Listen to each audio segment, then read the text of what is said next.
Panic attack بے چینی یا خوف کے دورے ایک ایسی کنڈیشن ہوتی ہے جس میں کسی شخص پہ اچانک شدید قسم کا خوف اور بے چینی طاری ہو جاتی ہے۔ تو آج میں 5 ایسے طریقوں پہ بات کروں گا جن کے ذریعے آپ پینک اٹیک پہ قابو پا سکتے ہیں۔ السلام علیکم، صحت زندگی میں خوش آمدید۔ میرا نام محمد زبیر خان ہے، میں ایز اے سائیکالوجسٹ کام کرتا ہوں۔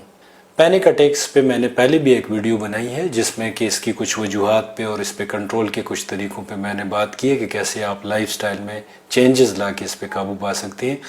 آج میں ان طریقوں پہ بات کروں گا کہ جب آپ کو پینک اٹیک ہو تو کون سے 5 طریقے ہیں جن کے ذریعے آپ اس وقت پینک اٹیک پہ قابو پا سکتے ہیں۔ پینک اٹیک میں ایک شخص پہ کیا گزرتی ہے یہ میں نے پہلی والی ویڈیو میں کافی تفصیل سے اس کا ذکر کیا، مگر سمپلی یہ ہے کہ ایک شخص انتہائی بے چینی کا شکار ہو جاتا ہے،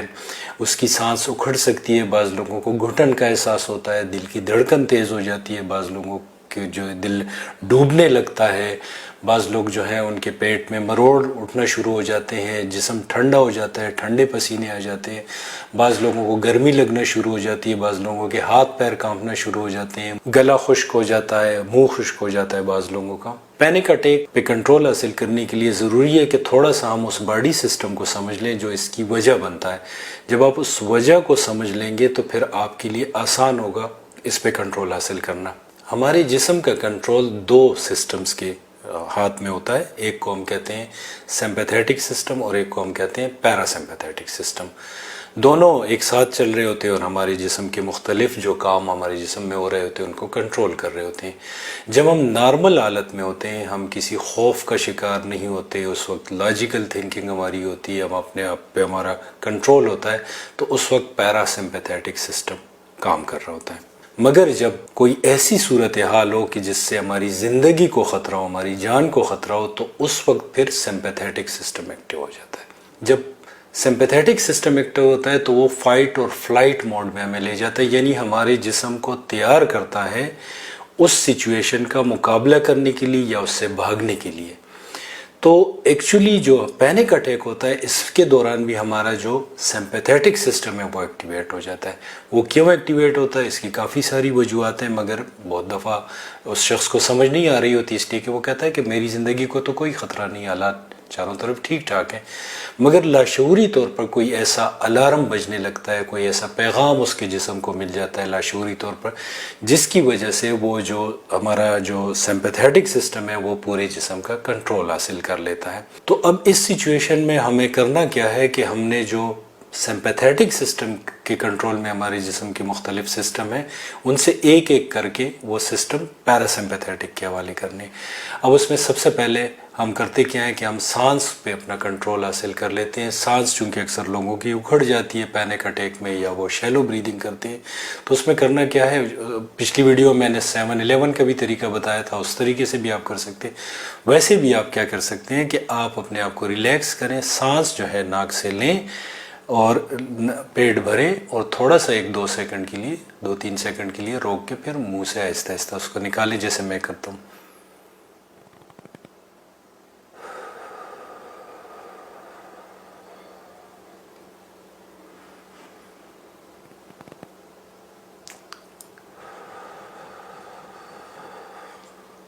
اس سے یہ ہوگا کہ ہمارا جو سانس کا جو سسٹم ہے وہ ہمارے کنٹرول میں آ جائے گا۔ اس کے بعد ہم دوسرے سسٹم کا کنٹرول جو ہے وہ سمپیتھیٹک سسٹم سے لیتے ہیں، وہ یہ ہے کہ ہمارے جو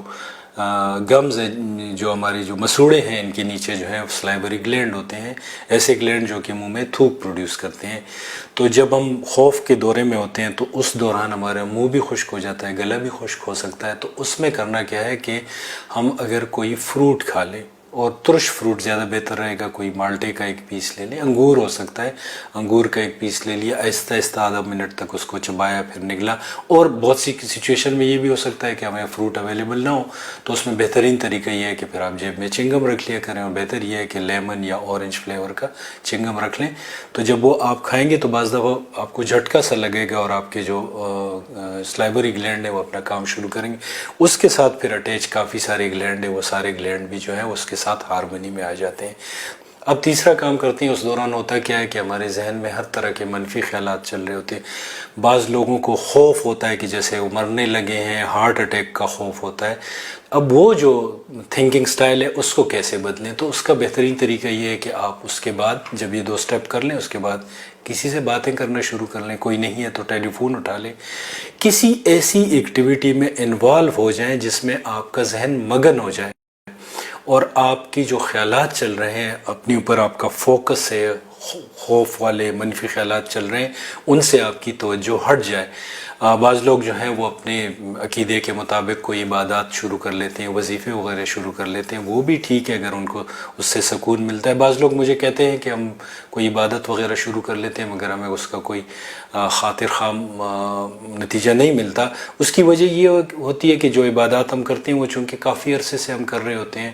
وہ ہماری ایک عادت بن چکی ہوتی ہے، اور وہ پھر ایک آٹومیٹک ایکٹیویٹی ہوتی ہے۔ اس دوران ہم کوئی عبادت تو کر رہے ہوتے ہیں مگر ہمارا ذہن اس میں مگن نہیں ہوتا، پوری طرح اس میں ابزارب نہیں ہوتا۔ ایک عبادت ہم کر رہے ہوتے ہیں، اوپر سے ہمارے ذہن میں جو ہے وہ مختلف قسم کا ایک طوفان چل رہا ہوتا ہے۔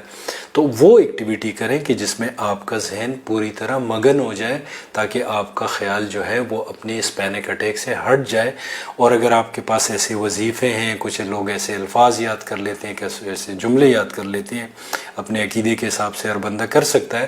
تو وہ اگر آپ کی جو ذہنی سکون کو واپس لانے میں کارگر ہو سکتے ہیں تو ان کا استعمال کریں، اور وہ بہت بہتر ہے، اس وجہ سے کہ وہ آپ کو ایک طرح سے چابی مل جاتی ہے۔ جب بھی آپ پہ پینک اٹیک ہوتا ہے تو آپ کے پاس وہ چیزیں ہوتی ہیں جن کو استعمال کرتے ہوئے آپ اپنی ذہنی حالت بدل لیتے ہیں اور اپنے پینک اٹیک سے باہر نکل آتے ہیں۔ جو چوتھا طریقہ ہے وہ یہ ہے کہ لیونڈر، جس کو میرا خیال ہے کہ اردو میں بھی لیونڈر کہتے ہیں، ایک پرپل کلر کا فلاور ہوتا ہے، اس کی سمیل جو ہے وہ بہت اچھا کام کرتی ہے۔ تو اگر آپ کہیں سے، کافی سارے برانڈ اویلیبل ہیں، تو وہ کوئی لے کے اس کا رومال پہ ڈال کے اس کی جو سمیل ہے وہ اس کو سونگھنا شروع کریں گے تو اس سے بھی آپ کا جو پینک اٹیک ہے وہ کنٹرول ہونے میں آپ کو مدد ملے گی۔ اب پانچواں طریقہ جو ہے وہ باڈی مسل کو ریلیکس کرنے کا، جس کے لیے کافی سارے طریقے ہو سکتے ہیں۔ جو جب آپ پہ پینک اٹیک ہو اس دوران آپ اپنے پیٹ کے مسل پہ غور کیجئے گا، ان کو جو ہے آہستہ آہستہ ریلیکس کرنے کی کوشش کریں۔ اور جو وہ اگر پیٹ کے مسل آپ ریلیکس نہیں کر سکتے تو پھر آپ اپنے ہاتھوں کے مسلس کو کر سکتے ہیں۔ اپنے ایک ہاتھ کی انگوٹھے کو آپ جو ہے وہ ریلیکس کریں، انگلیوں کو آپ ریلیکس کریں، آہستہ آہستہ اس پہ کنسنٹریٹ کریں۔ جو سانس کا طریقہ میں نے بتایا اس طریقے سے سانس لیں اور اپنے ایک ہاتھ کو ریلیکس کریں، پھر دوسرے ہاتھ کو ریلیکس کریں، اس کے بعد بازوؤں کو ریلیکس کریں، شولڈرز کو ریلیکس کریں، فیشل مسل کو ریلیکس کریں۔ اگر یہ آپ کرنے میں کامیاب ہو گئے تو اس سے بھی آپ پینک اٹیک میں سے نکل آئیں گے۔ اور آخر میں لائف سٹائل چینجز کا ذکر کروں گا جو کہ پچھلی ویڈیو میں نے کیا تھا، اور سرسری میں یہ بات کروں گا کہ کیفین کا استعمال کم کریں۔ جو کافی ہے، چائے ہے، کولڈ ڈرنکس ہے، اس میں کیفین کافی زیادہ ہوتی ہے۔ اور پھر جو ہے ایسی خوراکیں جو کہ آپ کے معدے کی تیزابیت اور گیس کا باعث بنتی ہیں ان کو بھی اوائڈ کیا کریں، اس لیے کہ بعض دفعہ معدے کی تیزابیت جو ہے وہ بھی انگزائٹی کا سبب بنتی ہے، جس کی وجہ سے پینک اٹیک ہو سکتے ہیں۔ اور یہ بات بھی میں یہاں پہ کرنا چاہوں گا کہ بعض دفعہ جو پینک اٹیک ہوتے ہیں ان کی نوعیت اتنی شدت والی ہوتی ہے کہ اس میں پھر میڈیکل انٹرونشن کی ضرورت ہوتی ہے، تو ڈاکٹرز کے پاس پھر ایسی دوائیاں ہوتی ہیں کہ اگر شدید قسم کا پینک کا دورہ ہے تو اس میں وہ دوائیاں دے دیتے ہیں جس سے اس پہ کنٹرول آ جاتا ہے۔ بہت شکریہ اس پریزنٹیشن کو سننے کا۔ جیسے کہ میں نے شروع میں کہا کہ میں ایز اے سائیکالوجسٹ کام کرتا ہوں، تو اگر آپ کو کوئی ایسی نفسیاتی مسائل ہیں جن کے لیے آپ کو رائے کی ضرورت ہے تو نیچے اسکرین پہ میرا نمبر دیا گیا ہے، آپ ڈائریکٹ یا واٹس ایپ کے ذریعے مجھ سے رابطہ کر سکتے ہیں۔ Thank you.